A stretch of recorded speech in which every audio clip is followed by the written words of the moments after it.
Hello guys, welcome all of you in the 11th Agriculture Mathematics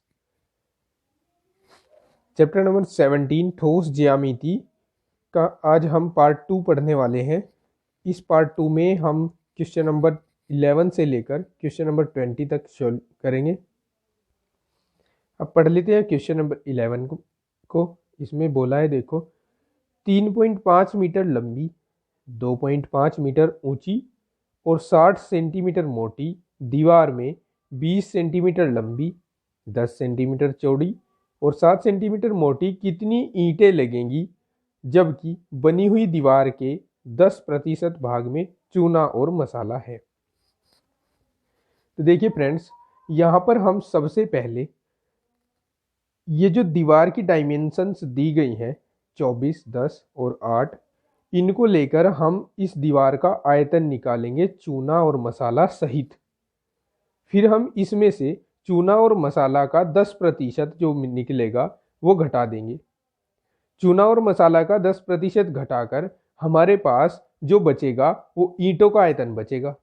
अब ईंटों के आयतन को हम इस एक ईंट की डायमेंशन से एक ईंट का आयतन निकालकर भाग दे देंगे। उसके बाद हमारे पास ईंटों की संख्या निकल जाएगी। तो चलिए इसको कैसे करते हैं अब देखते जाइए। तो सबसे पहले हम नोट कर लेते हैं दीवार की डायमेंशंस को। तो ये हमने नोट कर ली है दीवार की लंबाई, ऊंचाई और मोटाई को। अब देखिए, चूंकि इसकी जो मोटाई है वो सेंटीमीटर में है और लंबाई और ऊंचाई वो मीटर में है, बट यहाँ पर हमें जो ईंट दी गई है उसकी डायमेंशंस भी सेंटीमीटर में है, तो हम इस पूरे को ही सेंटीमीटर में बदल लेंगे। इसमें हम 100 से गुणा कर देंगे क्योंकि 1 मीटर में 100 सेंटीमीटर होते हैं। तो ये हमारे पास आ जाएगा 350 सेंटीमीटर।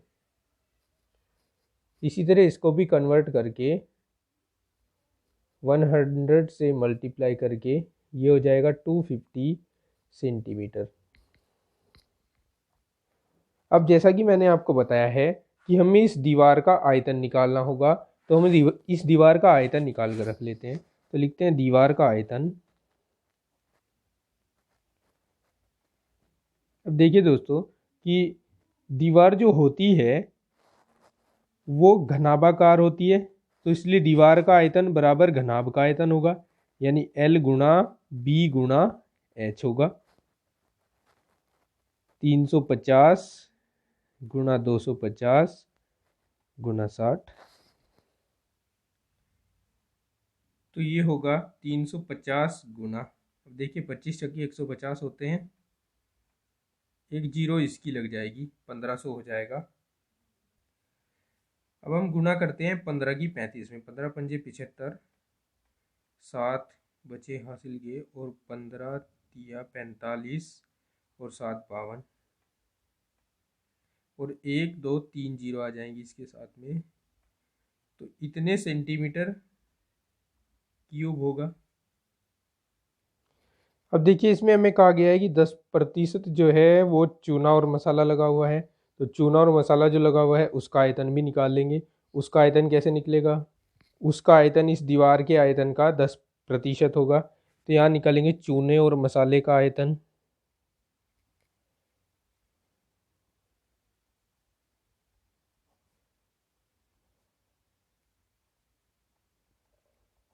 ये बराबर होगा दीवार के आयतन का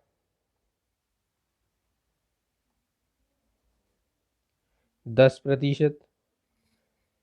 दीवार का आयतन हमारे पास आया है 525 एंड 000।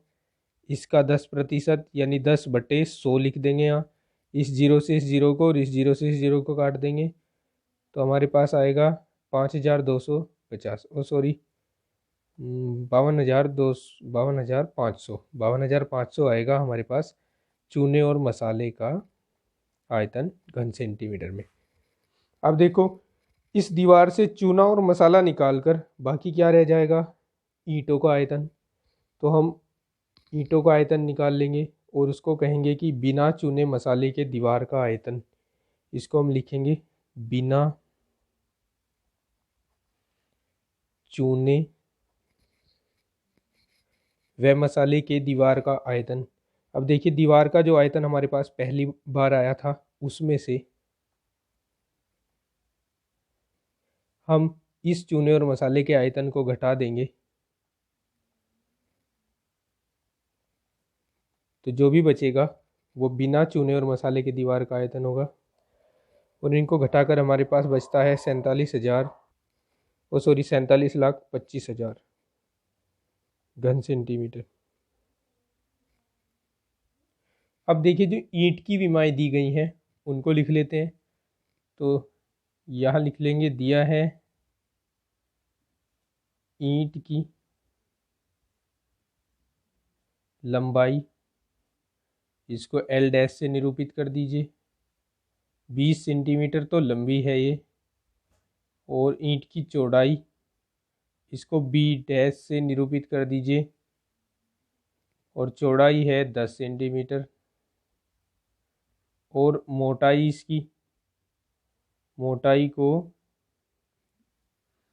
मोटाई को हम ऊंचाई भी बोल सकते हैं, H डैश से निरूपित कर दीजिए, ये 7 सेंटीमीटर है।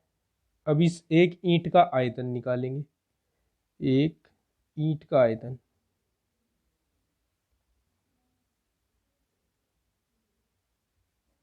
ये होगा L डैश गुणा B डैश गुणा H डैश, क्योंकि चैप्टर के शुरुआत में ही मैंने आपको बताया था कि ईंट क्या होती है, घनाभाकार होती है, तो घनाभ का आयतन ही लगेगा। यानी 20 गुणा 10 गुणा 7, 7 दूनी 14, 1400 घन सेंटीमीटर। अब देखिए हम मान लेते हैं कि माना दीवार में n ईंटें लगी हुई है। माना दीवार में n ईंटें लगी हुई हैं, तब यहाँ पर देखिए जो बिना चूने और मसाले के दीवार का आयतन है वो n ईंटों का आयतन हो जाएगा। तो हम लिखेंगे n गुणा एक ईंट का आयतन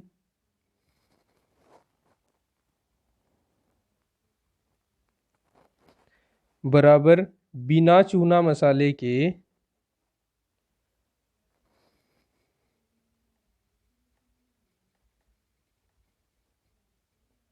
दीवार का आयतन।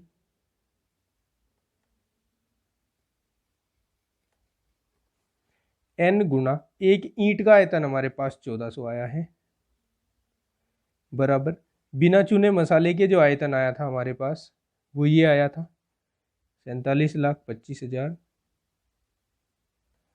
अब यहाँ से हम n का मान निकालेंगे, तो n बराबर हो जाएगा 47,25,000 बटे 1400। दोनों जीरो से दोनों जीरो कट जाएंगी। आई एम सॉरी गाइस, यहाँ पर एक जीरो ज़्यादा लगी हुई है, sorry for that, it's my mistake. यहाँ से हम एक जीरो हटा देंगे तो यहाँ पर देखिए ये भी जीरो कट जाएगी और हमारे पास 4725 रह जाएगा। 14 से जब हम भाग करेंगे तो तकरीबन 3,376 ईंट यहाँ पर आएगा, लगभग इतनी ईंटें लगेंगी।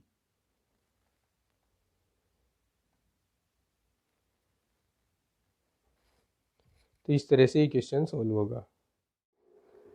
अब देखते हैं फ्रेंड्स क्वेश्चन नंबर 12।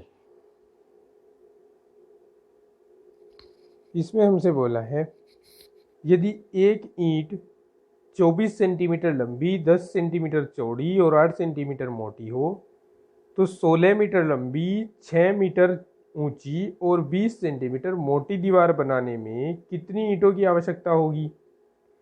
ईंटों का भार भी ज्ञात करो जबकि प्रत्येक ईंट का भार 3 किलोग्राम है।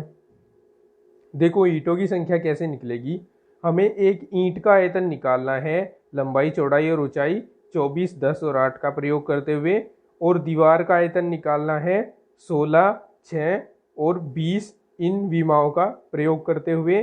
फिर जो दीवार का आयतन होगा उसको एक ईंट के आयतन से भाग दे देंगे तो ईंटों की संख्या निकल जाएगी। फिर ईंटों की संख्या से इस भार को गुणा कर देंगे तो कुल भार निकल जाएगा ईंटों का। तो चलिए शुरू करते हैं और नोट कर लेते हैं इस दीवार की और ईंटों की विमाओं को। तो हमने लिख लिया है कि ईंट की लंबाई L बराबर 24 सेंटीमीटर है, चौड़ाई B बराबर 10 सेंटीमीटर है और ऊंचाई को हमने मोटाई को H मान लिया है जो कि 8 सेंटीमीटर है। अब इसका आयतन निकाल लेते हैं। ईंट का आयतन, ईंट घनाभाकार होती है तो इसलिए इसके आयतन को निकालने के लिए सूत्र L गुणा B गुणा H का प्रयोग करेंगे, यानी 24 गुणा 10 गुणा 8, 24 गुणा 80 हो जाएगा और 24 को 80 से गुणा करेंगे तो 1920 इतने सेंटीमीटर क्यूब आंसर आएगा इसका। अब दीवार की विमाओं को नोट कर लेते हैं। तो देखिए हम नोट कर चुके हैं दीवार की लंबाई, जिसको हमने कैपिटल L मान लिया है क्योंकि स्मॉल l हमने ईंट की लंबाई को माना था, ये 16 मीटर हो गई। और ऊंचाई H कैपिटल H जो 6 मीटर है और मोटाई कैपिटल B जो 20 सेंटीमीटर है। अब यहाँ पर देखिए ईंट की सभी जो विमाएँ थी वो सेंटीमीटर में थी और दीवार की 2 विमाएँ मीटर में हैं, तो इनको भी हम सेंटीमीटर में ही चेंज कर लेते हैं, तभी आंसर सही आ सकता है। तो इनको 100 से गुणा करके इसको 1600 सेंटीमीटर लिख लेंगे और इसको 6 गुणा 100 करके 600 सेंटीमीटर लिख लेंगे। अब इस दीवार का आयतन निकालते हैं। दीवार का आयतन, दीवार भी घनाभाकार होती है, एक आयतीय ठोस होता है, तो L गुणा B गुणा H इसके लिए भी सूत्र प्रयोग होगा। L का मान रखेंगे 1600, B का मान 20 और H का मान 600। और इसको अभी गुणा न करते हुए इसको एज इट इज़ लिख लेते हैं, ताकि इसको हमें जब हम डिवाइड करेंगे, डिवाइड करने में इसको आसानी रहे। तो इतने सेंटीमीटर क्यूब लिख लेते हैं। अब देखो यहाँ लिख लेते हैं कि माना दीवार में n ईंटें आती हैं,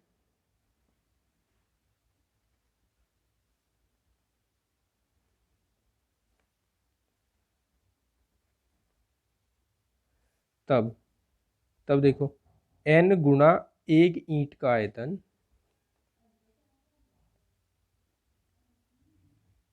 बराबर दीवार का आयतन, क्योंकि हमने n ईंटें लगाई तभी तो दीवार बनी।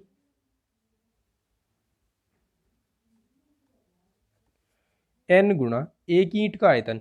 अब देखिए यहाँ पर हम जो सॉल्यूशन करेंगे इसका, यानी जब हम डिवाइड करेंगे तो डिवाइड की सुविधा के लिए हम ये 1920 मान न लेकर यही मान ले लेते हैं। ठीक है, इसको हम हटा देते हैं, यही मान लेंगे 24 गुना 10 गुना 8। और अब हम यहाँ रखेंगे 24 गुना 10 गुना 8 एक ईंट का आयतन, और इसकी विमाओं को रख लेंगे 1600 गुना 20 गुना 600। अब जब n का मान निकालेंगे तो n बराबर होगा, ये तीनों संख्याएं इसके अपोन में आ जाएंगी, 1600 गुना 20 गुना 600 बटे 24 गुना 10 गुना 8। अब देखिए इस 8 से इसको काट दो, 200 आ जाएगा, 10 से इसको काट कर 2, और इन सभी को गुणा कर लेते हैं, 6 दूनी 12 दूनी 24, 2 जीरो ये 2 जीरो ये 4 जीरो हो गई, और नीचे 24 बचा हुआ है, 24 से 24 को काट दो तो 1 आएगा। तो आंसर में हमारे पास 10,000 ईंटें बचेंगी, तो 10,000 ईंटें इसका आंसर होगा। इस तरह से ये क्वेश्चन कंप्लीट हो जाएगा। पर 1 मिनट, यहाँ पर हमें इनका भार निकालने को भी कहा गया था, तो भार निकाल लेंगे फिर ही कंप्लीट माना जाएगा ये। अब देखो चूंकि एक ईंट का भार हमें 3 किलोग्राम दिया गया है, तो यहाँ लिख देंगे एक ईंट का भार, चूंकि एक ईंट का भार बराबर है 3 किलोग्राम, इसलिए 10,000 ईंटों का भार हो जाएगा। ईंटों का कुल भार बराबर 3 गुणा 10,000 बराबर 30,000 किलोग्राम। अब इसका फाइनल आंसर आएगा। अब देखते हैं क्वेश्चन नंबर 13। इसमें कहा है कि एक आयताकार तालाब 26 मीटर लंबा है। यदि 2080 घन मीटर पानी निकाल लिया जाए तो पानी की सतह 4 मीटर कम हो जाती है। तालाब की चौड़ाई ज्ञात करो। तो यहाँ देखिए, ये जो पानी निकाला जा रहा है ये उस समय आयतन का काम करेगा जिस समय ये निकाला जा रहा है। अब उस समय जो पानी की ऊंचाई होगी, यानी यहाँ जो हम घनाभ के रूप में पानी का स्तंभ निकालेंगे, जल स्तंभ निकालेंगे, उसकी जो ऊंचाई होगी वो 4 मीटर होगी और लंबाई उसकी 26 मीटर होगी। तो हमें चौड़ाई ज्ञात करनी है। तो पहले हम मान लेते हैं कि माना इस तालाब की लंबाई, चौड़ाई और ऊंचाई क्रम से एल, बी और एच है। तो लिख चुके हैं कि तालाब की लंबाई एल, चौड़ाई बी और ऊंचाई एच है किसी समय, यानी जब जल स्तंभ निकाला जा रहा है तब। तो तब दिया हुआ है, जो लंबाई एल दी है वो है 26 मीटर और एच का मान दिया हुआ है जब उससे पानी निकाला जा रहा है ये 4 मीटर है। और जो पानी निकाला जा रहा है उसका आयतन है, यहाँ लिख लेंगे निकाले गए पानी का आयतन।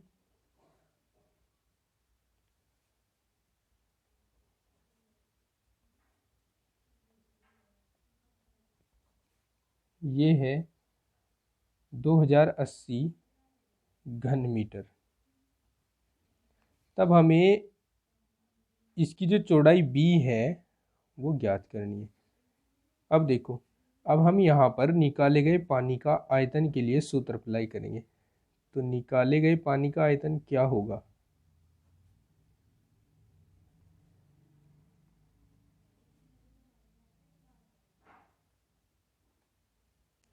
निकाले गए पानी का आयतन होगा एक घनाभ का आयतन, जिसको हम लंबाई गुणा चौड़ाई गुणा ऊंचाई से प्रदर्शित करेंगे।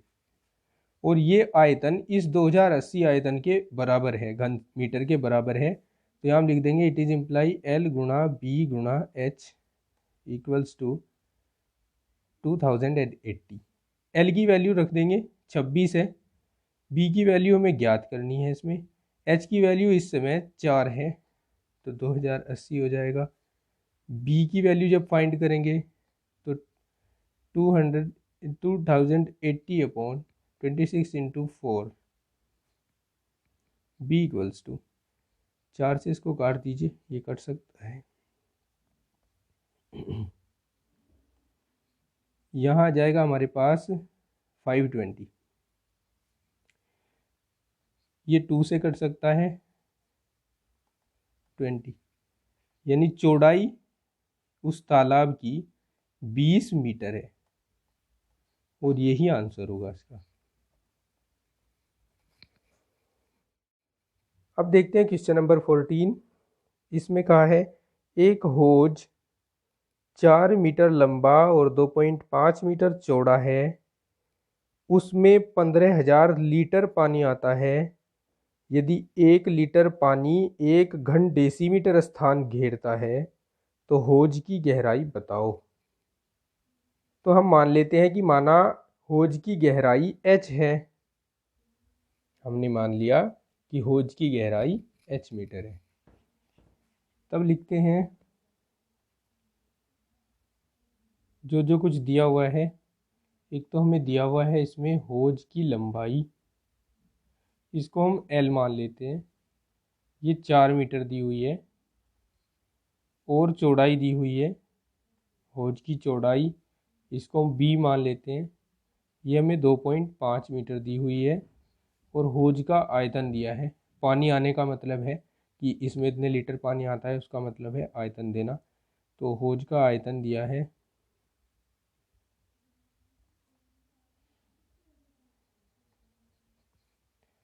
ये है 15,000 लीटर। अब देखो, पहले हम इसको घन मीटर में बदलेंगे। अब घन मीटर में बदलने के लिए इसको हमें 1000 से भाग करना होगा, क्योंकि एक जो घन मीटर होता है उसमें 1000 लीटर होते हैं, इसलिए 1 लीटर में 1/1000 घन मीटर होंगे। तो इसलिए इसको हम 15,000 को 1000 से भाग करेंगे तीनों जीरो से तीनों जीरो कटकर 15 घन मीटर आएगा इसका मान।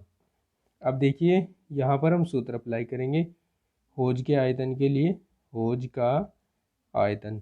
अब होज कैसा होता है, होज घनाभाकार लिया है यहाँ पर, तो होज को घनाभाकार लेने पर इसका आयतन हो जाएगा L गुणा बी गुणा एच। इट इज इम्प्लाई ये आयतन और ये आयतन एक ही है, तो L गुणा बी गुणा एच जो होगा वो 15 के बराबर हो जाएगा।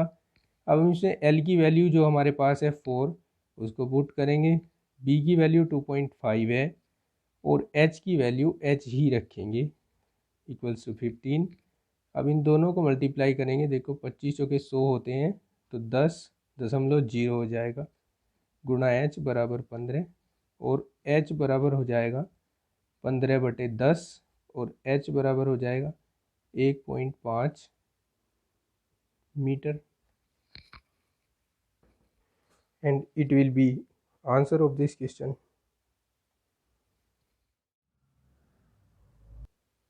अब देखते हैं क्वेश्चन नंबर 15। इसमें कहा गया है धातु का एक घन जिसका किनारा 12 सेंटीमीटर का है गलाकर 3 छोटे घनों में बदल दिया गया है। यदि 2 छोटे घनों के किनारे 6 सेंटीमीटर तथा 8 सेंटीमीटर हो तो तीसरे छोटे घन का किनारा ज्ञात कीजिए। तो सबसे पहले हम नोट कर लेते हैं कि बड़े घन का किनारा 12 सेंटीमीटर और 2 छोटे घनों के किनारे 6 और 8 सेंटीमीटर है, और इनको अल्फ़ाबेट से इनका नोटेशन कर देते हैं। तो लिखते हैं यहाँ पे कि माना बड़े घन का किनारा कैपिटल A व छोटे घनों के किनारे क्रमशः स्मॉल a1 a2 व a3 है, तब दिया है। अब देखो हमें दिया हुआ है एक तो कैपिटल A की वैल्यू यानी बड़े घन का किनारा जो कि हमने लिख दिया कि 12 सेंटीमीटर है। एक हमें दिया गया है इससे छोटे घन का किनारा यानी A1 का मान 6 सेंटीमीटर लिख दिया हमने इसको, और एक दिया हुआ है A2 का मान जिसको हमने लिख दिया 8 सेंटीमीटर।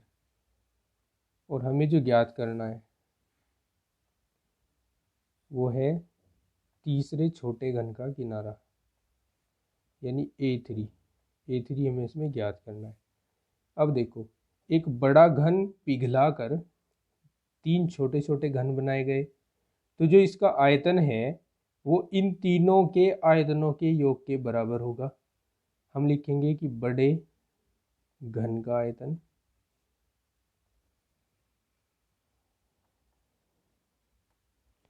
बराबर तीनों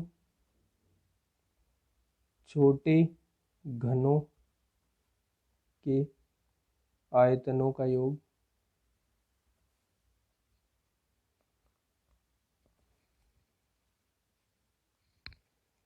इट इज इम्प्लाई बड़े घन का आयतन जो निकलेगा वो A की घात 3 हो जाएगा।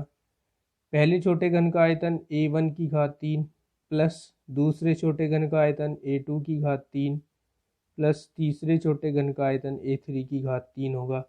अब सबकी वैल्यूज़ पुट करेंगे इसमें।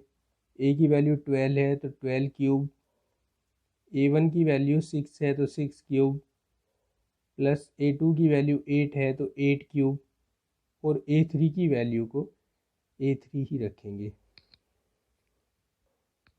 अब देखिए 12 का घन होता है 1728, 6 का घन होता है 216 और 8 का घन होता है 512 प्लस A3 की घात 3 1728। इनको जोड़ेंगे, जोड़ने पे हमें दोनों को जोड़ने पे मिलेगा 728 प्लस ए क्यूब का क्यूब, A3 का क्यूब। ओके, इसको इधर लाकर घटाएंगे तो A3 cube as it is लिखा यहीं का यहीं, इसको इसमें से घटाया 1728 माइनस 728, तो A3 क्यूब मिलेगा 1000। और जिसको हम लिख सकते हैं A3 क्यूब को हम लिख सकते हैं 10 की घात 3, क्योंकि 10 का घन होता है 1000। और यहाँ से हम जब तुलना करेंगे तो A3 का मान आएगा 10, और 10 हमारे पास यूनिट जो थी वो थी सेंटीमीटर में। तो यहाँ हम लिखेंगे फाइनल आंसर आते हैं तीसरे घन का किनारा 10 सेंटीमीटर है, और इस तरह से ये हो जाएगा कंप्लीट। अब देखते हैं क्वेश्चन नंबर 16। इसमें कहा है किसी आयतज का संपूर्ण पृष्ठ 214 वर्ग सेंटीमीटर है, आयतन 210 घन सेंटीमीटर है और आधार का क्षेत्रफल 42 वर्ग सेंटीमीटर है। आयतज की कोरे ज्ञात कीजिए। तो सबसे पहले मान लीजिए कि माना आयतज की कोरे L, B और H है। ये हमने नोट कर लिया। अब हम लिखते हैं जो जो हमें दिया है। एक तो हमें इसका संपूर्ण पृष्ठ दिया है, आयतन दिया है और आधार का क्षेत्रफल दिया है। तो ये हम नोट कर चुके हैं, आयतज का संपूर्ण पृष्ठ, आयतन और क्षेत्रफल। अब देखिए, अब हम आयतन और क्षेत्रफल का यूज करके इसकी ऊंचाई निकालेंगे। सबसे पहले तो यहाँ पर लिखेंगे आयतन, जो कि होता है L गुणा B गुणा H, आयतीय ठोस का आयतन, और इसका जो आधार का क्षेत्रफल होता है, आधार का क्षेत्रफल वो होता है L गुणा B। अब देखिए L गुणा B में, आयतन में L गुणा B की जगह हम ये रख सकते हैं आधार का क्षेत्रफल। सबसे पहले लिख देते हैं कि L गुणा B गुणा H जो है हमारे पास, उसका मान है 210। तो हमने यहाँ लिख दिया 210, इसको समीकरण 1 बना लेते हैं। और ये L गुणा B का मान जो होगा वो होगा 42 दिया गया है, तो इसको हम समीकरण 2 मान लेते हैं। समीकरण 2 से LB का मान समीकरण 1 में रख देते हैं।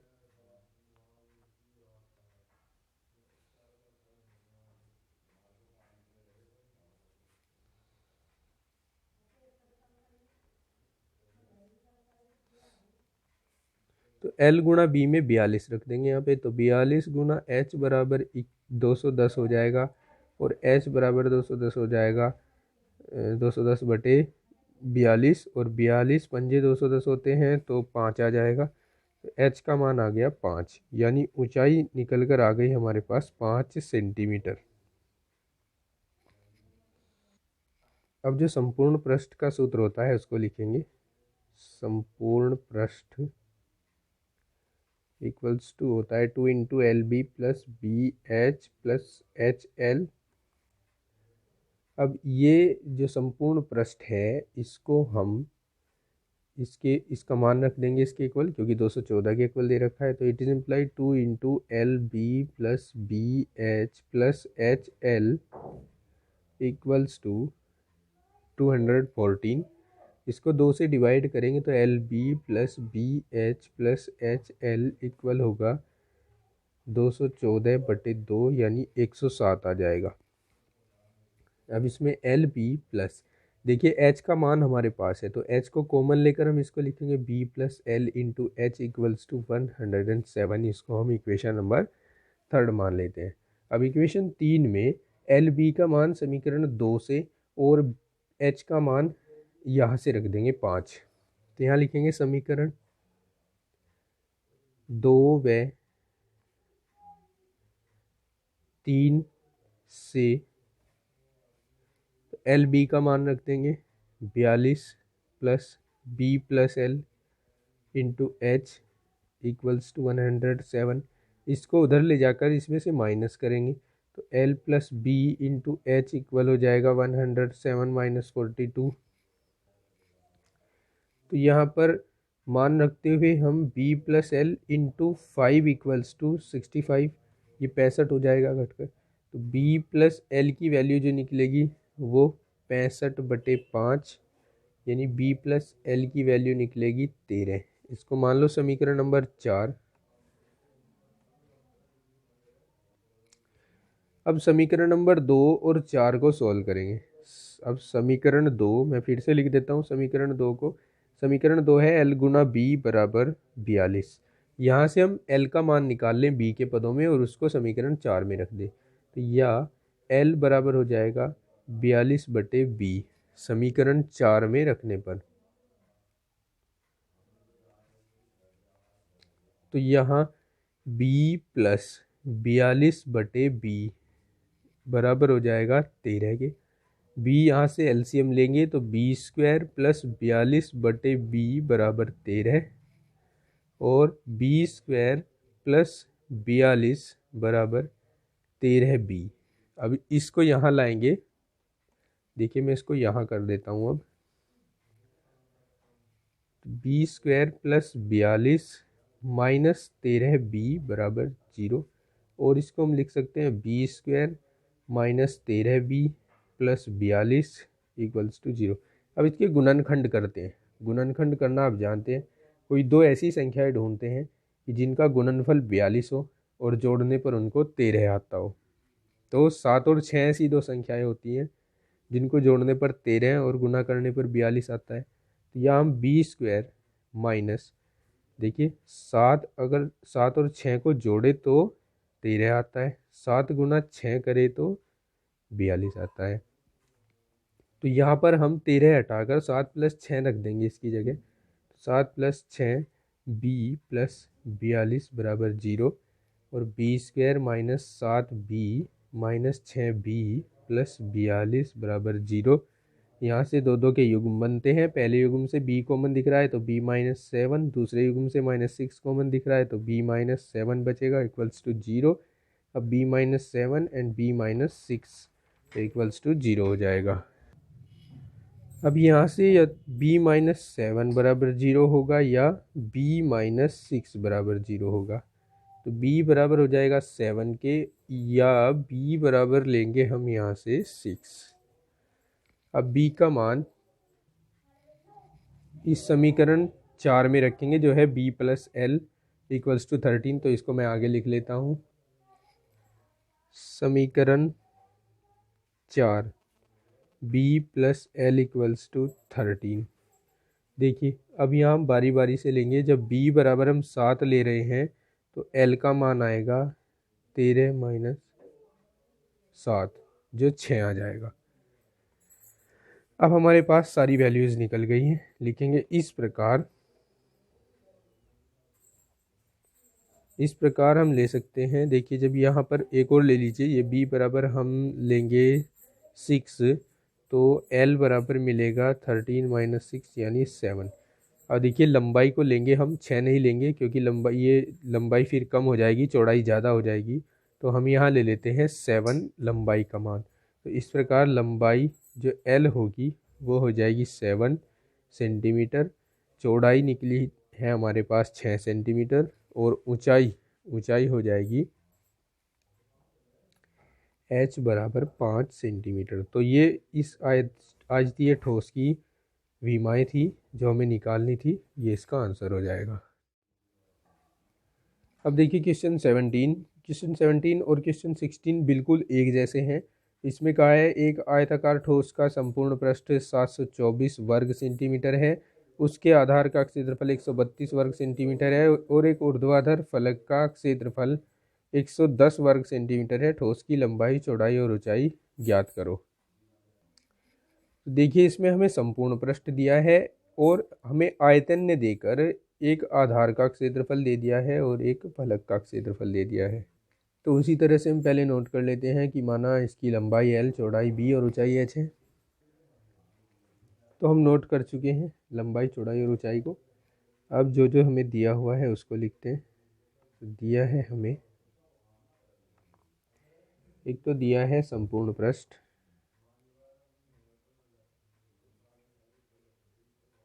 देखिए संपूर्ण पृष्ठ को हम 2 into L B plus B H plus H L से निरूपित करते हैं और ये हमें दिया गया है इस क्वेश्चन में 724 वर्ग सेंटीमीटर।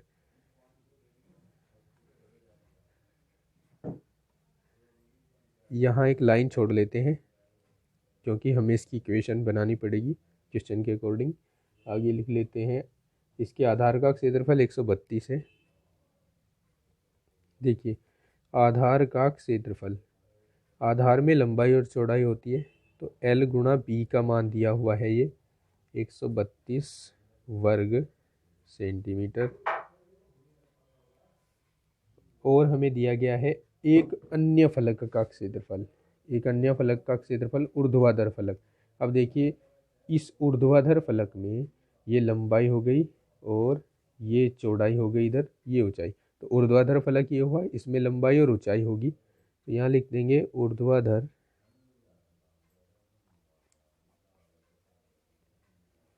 फलक का क्षेत्रफल, इसमें लंबाई और ऊंचाई होगी तो L गुणा H हो जाएगा। ये जो हमें दिया हुआ है L गुणा H 110 वर्ग सेंटीमीटर। अब देखिए अब इसको हम एक समीकरण बना लेते हैं। L B plus B H plus H L equals to, इस 724 को 2 से भाग दे देते हैं तो ये 6, 2 चिंग 12, 2 दूनी 4। तो अब हमारे पास एक समीकरण बन के आ गई है एल बी बी एच और एच एल 362।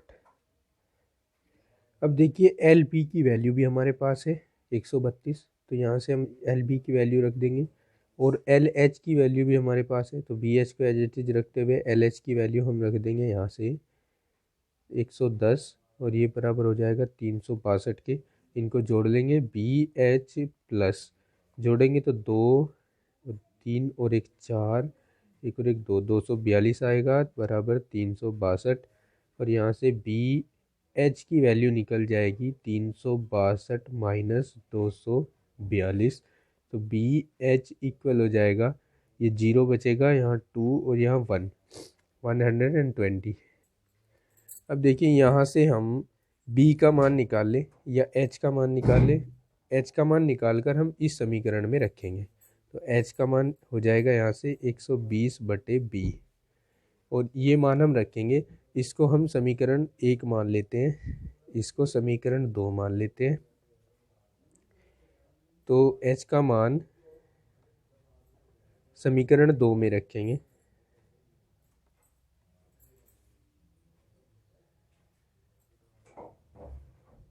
L गुना 120/b हो जाएगा यहाँ पे और ये बराबर हो जाएगा 110 के। या अगर यहाँ से L का मान निकाले तो हो जाएगा 110 गुना b/120। L का मान हो जाएगा 0 से 0 काट देंगे 11/12b। इसको मान लीजिए आप समीकरण नंबर 3। अब समीकरण 3 से L का मान हम रख देंगे समीकरण 1 में। समीकरण 1 है हमारे पास L गुणा b बराबर 132। समीकरण 3 से L का मान समीकरण 1 में रखने पर 11/12b into B equals to 132 हो जाएगा। यहाँ से b स्क्वायर बराबर हो जाएगा 12 गुना 132/11। अब 11 से हम इसको काट सकते हैं, 11 एकम 11, 11 दूनी 22 और 12 का हो जाएगा गुना 144। और जब हम यहाँ से b की वैल्यू निकालेंगे तो √144 और इक्वल्स टू 12 तो b की वैल्यू 12 आ जाएगी, 12 सेंटीमीटर। एक और मिल गई हमें। अब हम इसका मान b का मान यहाँ रख देंगे समीकरण 3 में तो l की वैल्यू निकल जाएगी b का मान समीकरण 3 में रखने पर L बराबर हो जाएगा 11/12 गुना 12, 12 से 12 कट जाएगा और L का मान आ जाएगा 11। ये हमारे पास दूसरी डायमेंशन निकल गई। अब ये L का मान हम रख देंगे इस समीकरण नंबर 2 में। ये है हमारे पास समीकरण नंबर 2, तो मैं यहाँ पे मान रखना हूँ H का मान L का मान समीकरण 2 में रखने पर L गुणा H बराबर 110 है ये समीकरण। यहाँ हम L का मान रख देंगे 11, 11 गुणा H बराबर 110 और H बराबर हो जाएगा 110/11, H बराबर हो जाएगा 10। तो इस तरह से इसकी 3 डायमेंशन आ गई हैं। यहाँ लिख देंगे इस प्रकार L बराबर आ जाएगी हमारे पास 11, B बराबर आ जाएगी 12 और H बराबर आ जाएगी 10। यह अगर डायमेंशन की बात हो तो हम इनको लिख सकते हैं कि इस प्रकार इसकी विमाएं, सबसे पहले सबसे बड़ी को लिखते हैं, 12, 11 व 10 है। इस तरह से ये हो जाता है क्वेश्चन कंप्लीट। अब चूंकि वीडियो बहुत बड़ा हो रहा है तो 20 तक के क्वेश्चन हम इसमें नहीं कर पाएंगे सॉल्व। 17 के आगे के क्वेश्चन हम पार्ट 3 में सॉल्व करेंगे। ये पार्ट यहीं तक बनेगा। हमारे साथ बने रहने के लिए धन्यवाद।